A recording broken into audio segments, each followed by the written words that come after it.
काम 99% महिलांनी केलेलं आहे. इतकं मोठं प्रमाण महिला बचत गटांच्या संदर्भात आहे.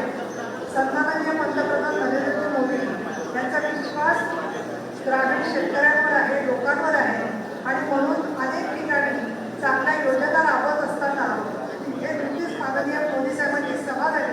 त्या सभेमध्ये आपण पाहिलं की मोठ्या प्रमाणात महिलांची गर्दीसुद्धा सर्व ठिकाणी झाली.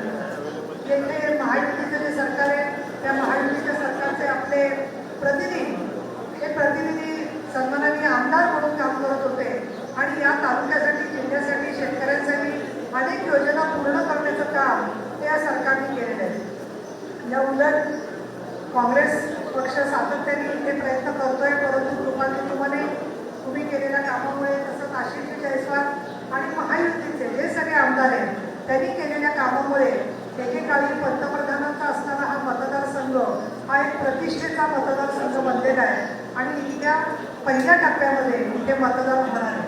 आणि म्हणून आजच्या या सगळ्या कार्यक्रमामध्ये आपण पाऊस होऊन सुद्धा आलेले आहात. निवडणुकीचं काम एका बाजूला असल्यामुळे थोडं आचारसंहितेचं बंधन असतं याची मला जाणीव आहे. परंतु जिथे जिथे पावसामुळे नुकसान झालं असेल त्या नुकसानीला ताबडतोब पंचनामे होऊन लोकांना नुकसान भरपाई मिळण्याच्या दृष्टीने माननीय मुख्यमंत्री आणि उपमुख्यमंत्री या दोघांनी आदेश सातत्याने दिलेले हे मी आपल्याला खास करून सांगू इच्छिते. आणि म्हणून आपण इकडचे संपूर्ण नागपूर आणि विदर्भातले सर्वच्या सर्व महायुतीचे उमेदवार निवडून देऊन खासदारकीपर्यंत त्यांना पोहोचवणं म्हणजेच नरेंद्रजी मोदी यांना परत पंतप्रधान करण्यासाठी म्हणून ये वाला लेते हैं. Inverter AC. आप गैम्बलर हो ना? गैम्बलर? जुआ खेलते हो ना? तुम जुआ खेलते हो? अरे नहीं, ये तो कुछ भी बोले जा रहे हैं. इतनी महंगी और नाजुक एसी खरीद कर स्टेबलाइजर नहीं लोगे तो ये जुआ नहीं हुआ तो क्या हुआ? सिर्फ एक फ्लक्चुएशन आपके इन्वर्टर एसी के पार्ट्स को डैमेज कर सकता है. उसे वी गार्ड से सुरक्षित रखिए. V Guard, India's number 1 stabiliser. आपण प्रयत्न करतोय, एवढंच नव्हे तर त्या प्रयत्नाला यश येईल अशा प्रकारची परिस्थिती आहे. माननीय पंतप्रधानांवरती काही आम्ही बघतोय की इतर पक्षांचे लोक जे आहेत ते अत्यंत खालच्या भाषेमध्ये टीका करत आहेत आणि ही टीका करत असताना कुठलाही विचार न ठेवता सातत्याने सांगत आहेत की कशा पद्धतीचा कारभार चाललेला आहे. काही लोक जे आहेत तर ते वेगवेगळ्या भाषेमध्ये, वेगवेगळ्या शब्दामध्ये अतिशय अपशब्द वापरून टीका करत आहेत. परंतु मला असं वाटतं की जसं आपण बघतो की जंगलचा राजा असतो आणि जंगलच्या राजामध्ये काही आपल्याला कावळ्यांचा आवाज ऐकू येतो, कुत्र्यांचा आवाज ऐकू येतो, पण काही वेळेला तर मी असं पाहिलेलं आहे की काहीच आपण जरी बोललो नाही तरी सुद्धा हे काँग्रेस, आणखी राष्ट्रवादी काँग्रेस जे त्यांच्याबरोबर आहेत ते नेते मंडळी आणि उद्धवजी ठाकरे यांच्या नेतृत्वाखालचं आहे सगळी महाविकास आघाडी म्हटलं तर मला एखादं कहाणी, भांडकुदळ असं लहान मूल असावं त्याची मला आठवण येते.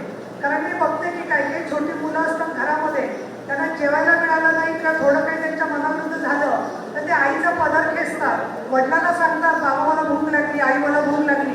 पण एखादं मूल असं असतं की एखादी गोष्ट मिळाली नाही की गडापणा डोळ्यात लागतं, जी दिसेल ती वस्तू फेकून देतं, दुसऱ्याच्या हातात जर का मोटर गाडी आली तर तिथं चुराडा करून टाकतं. असं हे कहारी मूल म्हणजे महाविकास आघाडी आहे. अशा प्रकारचं त्यांचं वर्तन आहे की कितीतरी खोटाने अपप्रचार सातत्याने ते करत असतात. म्हणून या कहारी मुलाला वळणावर लावायचं असेल तर त्याला लोकशाहीचं आपलं जे शस्त्र आहे मतदान, त्याच्यामधूनच त्यांच्या या खोट्या आरोपांना आपण उत्तर देऊ शकणार आहे.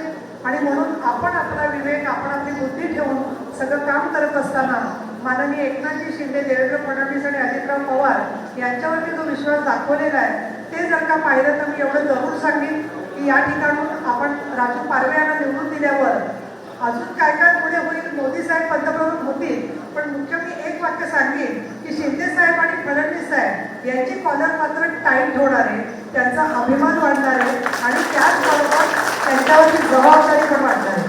आणि म्हणून खास करून आपले जे महाराष्ट्राचे नेते आहेत त्यांची शान, आण आणि पाठ हे राहण्यासाठी म्हणून राजू पारवे यांना निवडून द्यावं अशी मी आपल्याला विनंती करते. धन्यवाद. जय महाराष्ट्र.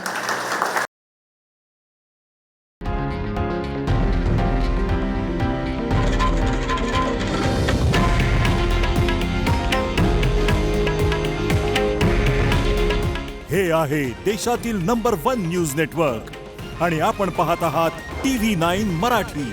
काळजी तुमची, हित महाराष्ट्राचं.